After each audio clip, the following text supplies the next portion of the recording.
Good evening, everyone. Tonight we dedicate our entire broadcast to the historic crisis unfolding in northern Sumatra. For 72 hours, the skies have not cleared.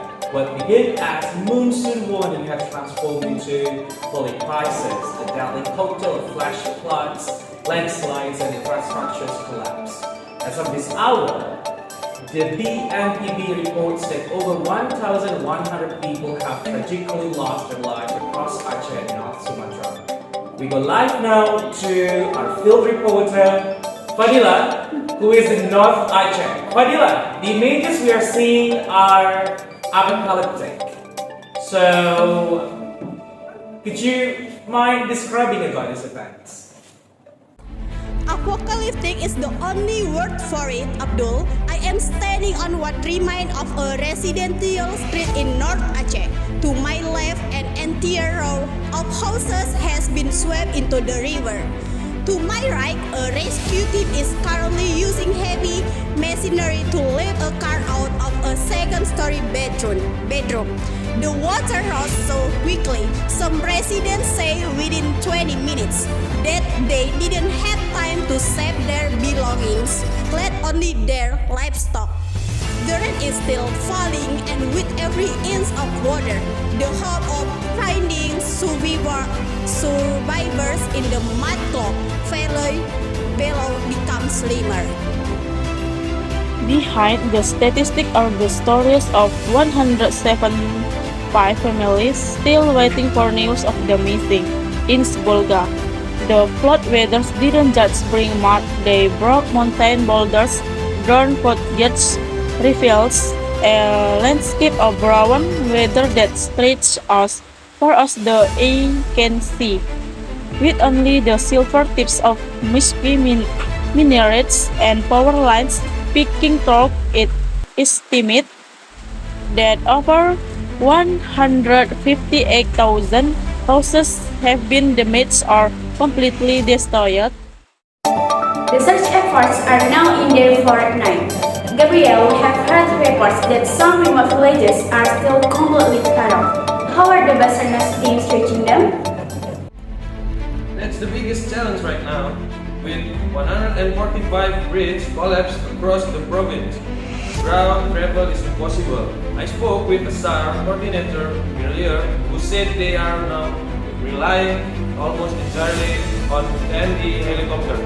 But even then, the fog and wind make it a gamble. Just moments ago, we saw a rubber boat return from a nearby village.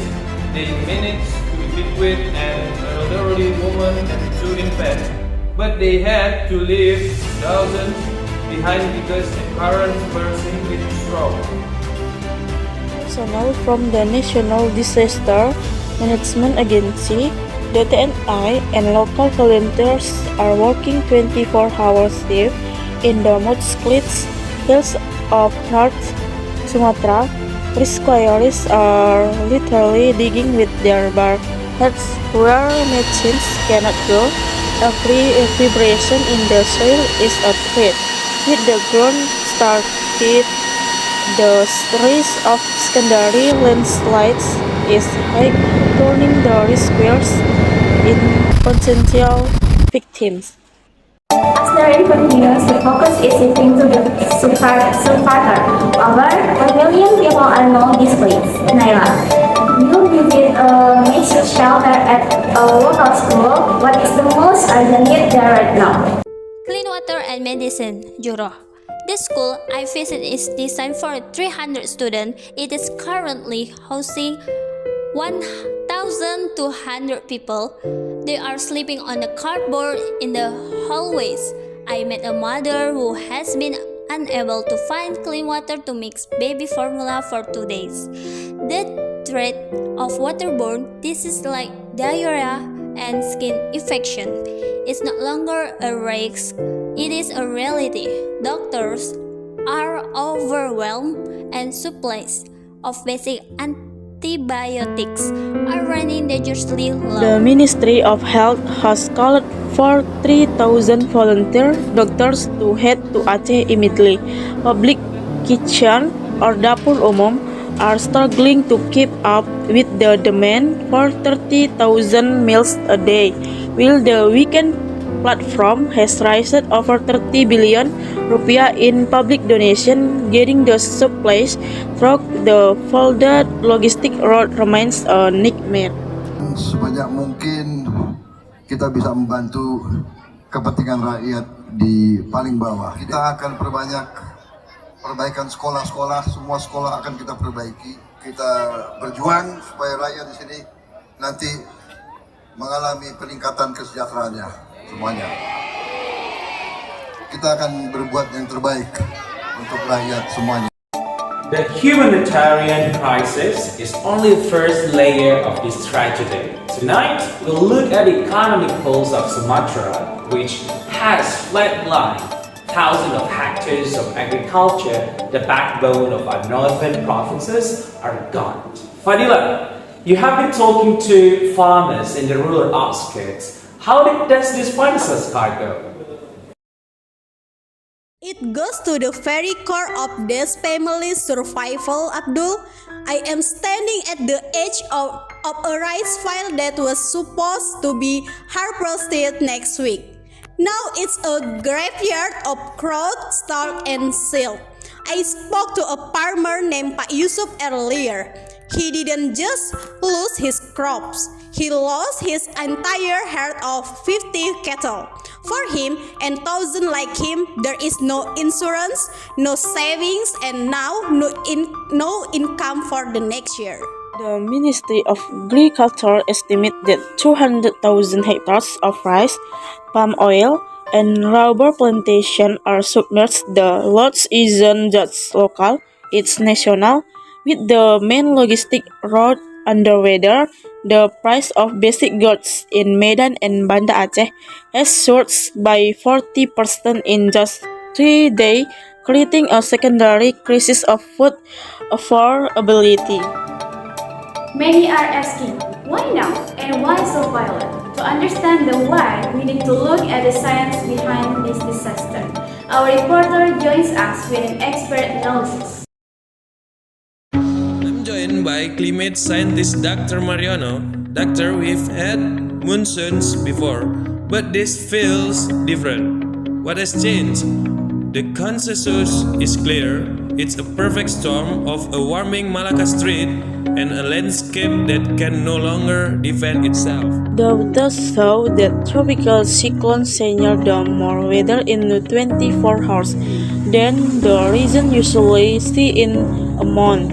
But the weather had now hurt to go the side of illegal logging in the lesser ecosystem have stripped the mountains of their natural spots with hot roots to hold the soil.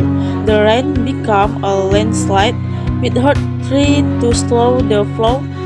The stream became a tsunami of mud. Our roads for granted until they disappear. Tonight, northern Sumatra is effectively an island within an island, Naila. Really near the main Trans-Sumatra Highway. What's the status? The highway is a parking lot of broken asphalt, Jura.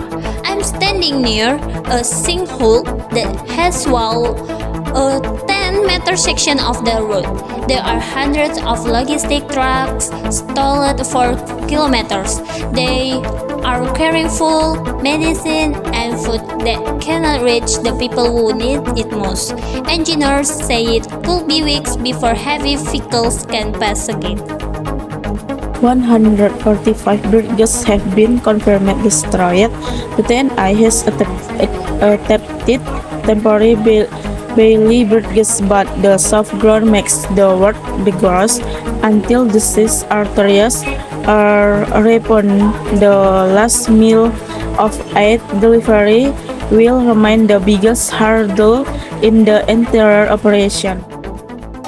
Among the victims are those whose futures are now on hold. More than 1,000 schools are closed tonight, many of them serving as marts and shelters. Fadila, what does this mean for the students?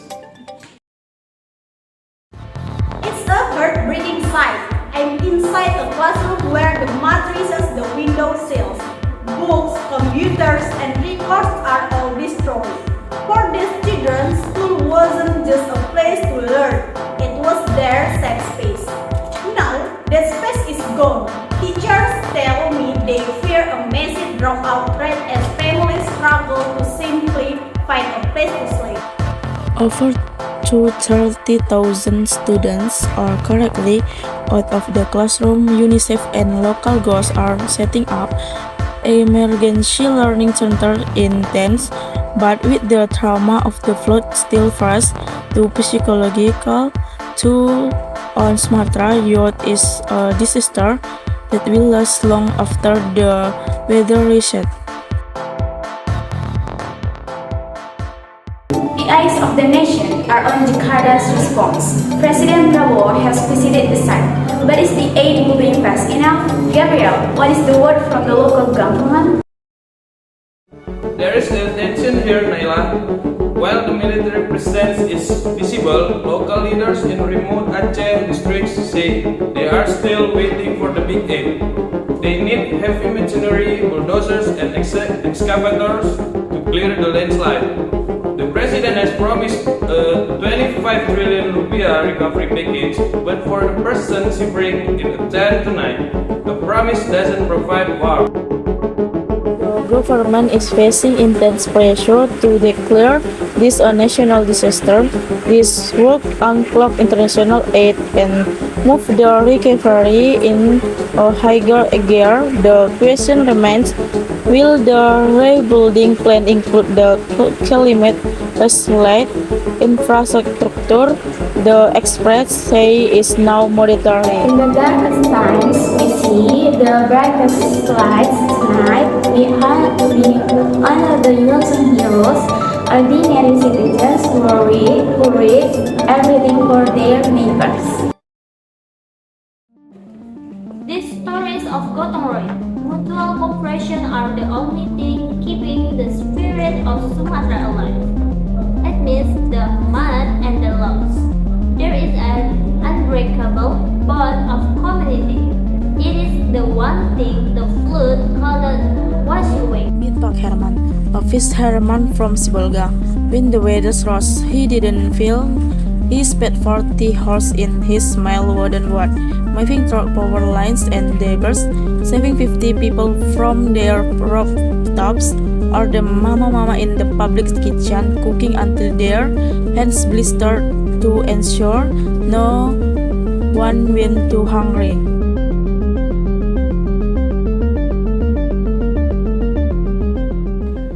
As we conclude this special broadcast, the clouds are finally starting to break over Manila. On the road to recovery is passing years, not days. We have seen a devastation, we have heard riots, and we have many heroes. Now it is up to the rest of the country to actually Sumatra is not forgotten when the headlines fades. Reporting from the front lines of a changing climate in North Aceh, I'm Gabriel. I'm Fadila. I'm Naila Herina. Back to you in the studio. If you wish to help, the official Sumatra Relief Fund is open. Every donation provides clean weather, medicine, and hope. This has been a Global News Special Report. Thank you for joining us.